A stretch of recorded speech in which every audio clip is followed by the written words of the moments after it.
আজ আপনাদেরকে দেখাবো হট চিলি সস রেস্টুরেন্টে আমি শেফ বিলাল কিভাবে করে থাকি। ভিডিওটা না টেনে শেষ পর্যন্ত দেখার চেষ্টা করবেন, তাহলে সম্পূর্ণ রেসিপিটা আপনিও শিখতে পারবেন। বর্তমানে টমেটোর দাম একেবারে সস্তা, তাই আর দেরি না করে আজই আপনারা এই সসটা খুবই সহজে বানিয়ে নিতে পারেন। আমার এখানে 2 কেজি পরিমাণ টমেটো আছে, এগুলো আমি ভালো করে ওয়াশ করে নিয়েছি। তারপরে এখানে শুকনা মরিচ আর কিছু রসুন দিয়ে দিলাম। আর এখানে 20 গ্রামের মতো শুকনা মরিচ আছে আর 100 গ্রামের মতো রসুন আছে। তারপরে এখানে অল্প একটু পানি দিয়ে আমি কিন্তু অনেকক্ষণ ধরে সিদ্ধ করে নিব।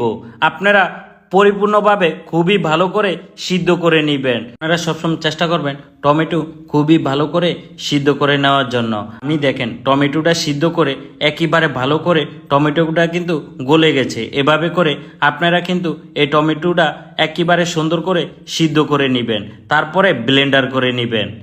আর টমেটোটা ব্লেন্ডার করার সময় অবশ্যই টমেটোটা সিদ্ধ করার পরে কিছুক্ষণের জন্য ঠান্ডা করে নেবেন, তারপরে কিন্তু ব্লেন্ডার করবেন। আমি এখন খুবই সুন্দর করে ব্লেন্ডার করে নিয়েছি। তারপরে এগুলা ছেঁকে নিব। আপনারা চাইলে ছেঁকেও নিতে পারেন, না ছেঁকলেও কোনো সমস্যা নাই, আপনাদের ব্যক্তিগত ব্যাপার। আপনারা ছেঁকে নিলে খুবই ভালো হয়। আমরাও সবসময় চেষ্টা করি ভালো করে একটু ছেঁকে নেওয়ার জন্য। আমার ছেঁকা হয়ে গেছে, এখন আমি খুবই সুন্দর করে এটাকে বাগার দিব।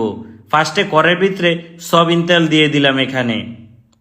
তারপরে এখানে এলাচ, দারচিনি, তেজপাতা এগুলো একেবারে অল্প অল্প করে দেওয়ার চেষ্টা করবেন। এখন একটু শুকনো মরিচ দিয়ে দিলাম, তারপরে দিয়ে দিলাম টমেটো পেস্ট। দেওয়ার পরে কিছুক্ষণের জন্য টমেটো সসটা রান্না করে নিব।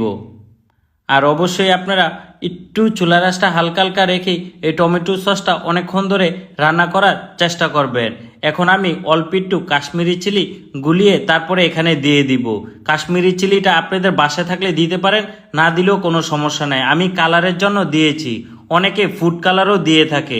আপনারা চাইলে রেড ফুড কালারটাও এখানে দিতে পারেন, তাহলে টমেটো সসটা কালারটা খুবই সুন্দর আসবে। আর এটা কাশ্মীরি চিলি ইন্ডিয়ান একটা মরিচ, এই মরিচটা কোনো স্পাইসি হয় না, জাস্ট আমরা কালারের জন্য দিয়ে থাকি। এখন স্বাদ অনুযায়ী লবণ দিয়ে দিলাম হাফ টেবিল চামচ হোয়াইট পেপার দিয়ে দিলাম। এখন দিয়ে দিলাম 200 গ্রামের মতো চিনি।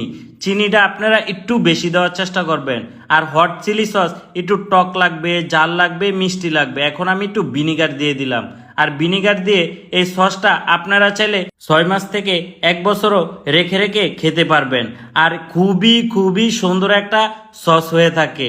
আমার স্টাইলে আপনি একবার হলো এই সসটা তৈরি করে দেখেন, আপনার মুখে লেগে থাকার মতো একটা সস।